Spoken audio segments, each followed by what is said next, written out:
Merci beaucoup à toutes ces personnes qui nous suivent. Salut, nous sommes tellement ravis de vous avoir parmi nous et avec ça, nous allons bientôt commencer avec notre topic du jour. Merci beaucoup à toutes ces personnes qui se sont déjà abonnées. Nous sommes Learning Place. Aujourd'hui, nous allons devoir parler de la prononciation. Lorsqu'on parle de la prononciation, on voit directement ce qu'on appelle phonétique. Et restez connectés.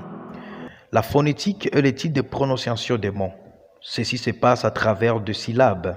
Chaque langue a sa phonétique, ou je dirais que l'on peut avoir deux mots de différentes langues ayant le même phonétique ou la même phonétique, allais-je dire. Par exemple, en français, on peut dire papa, mais en anglais, on parle toujours de papa. Et d'autres peuvent avoir la même écriture, mais différente par leur prononciation. Ou quand je parle de la différence résidant la prononciation, je parle aussi de différentes phonétiques. Par exemple, animal, animal, animal, animal.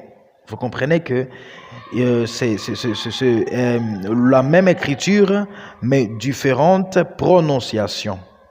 Alors, c'est quoi l'importance du phonétique? La phonétique est très importante car à travers cette dernière, nous parvenons à prononcer, nous parvenons à lire, nous parvenons à écrire.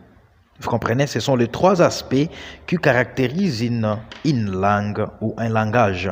On peut lire, on peut écrire et on peut prononcer. Quelqu'un peut me poser la question, c'est quoi lire et prononcer?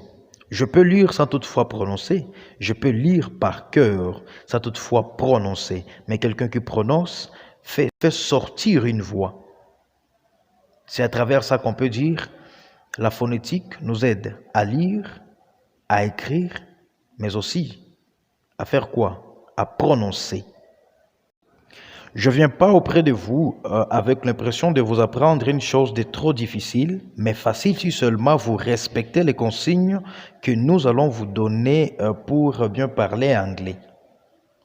Et là, on va bel et bien parler de la prononciation. Alors, en anglais comme en français, nous avons 26 lettres alphabétiques qui sont A, B, C, D, E, F, G, H, I, J, K, L, M, N, O, P, Q, R, S, T, U, V, W, X, Y, Z. Ce sont les 26 caractères qui composent l'alphabet français.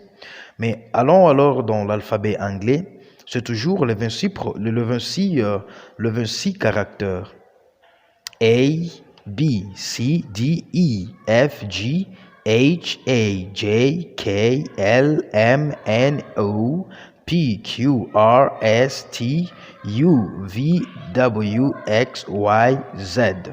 Ce sont les 26 caractères aussi, toujours les 26 caractères en anglais. Mais ici, nous voyons aussi, ces 26 caractères sont subdivisés en deux. Nous avons 20 consonnes et nous avons aussi 6 voyelles. C'est à travers le voyelle que nous trouvons la prononciation. C'est à travers le voyelle que nous trouvons une syllabe. Donc, une fois nous combinons la consonne à la voyelle, nous trouvons directement une syllabe. Par exemple, si nous combinons B avec A, nous trouvons ba. Si nous combinons D avec E, nous trouvons de. Si nous combinons L avec I, nous trouvons li. C'était le vôtre Dieu le veut Kang Chimpungen, l'enseignant et formateur en anglais, parlé et écrit. Ciao.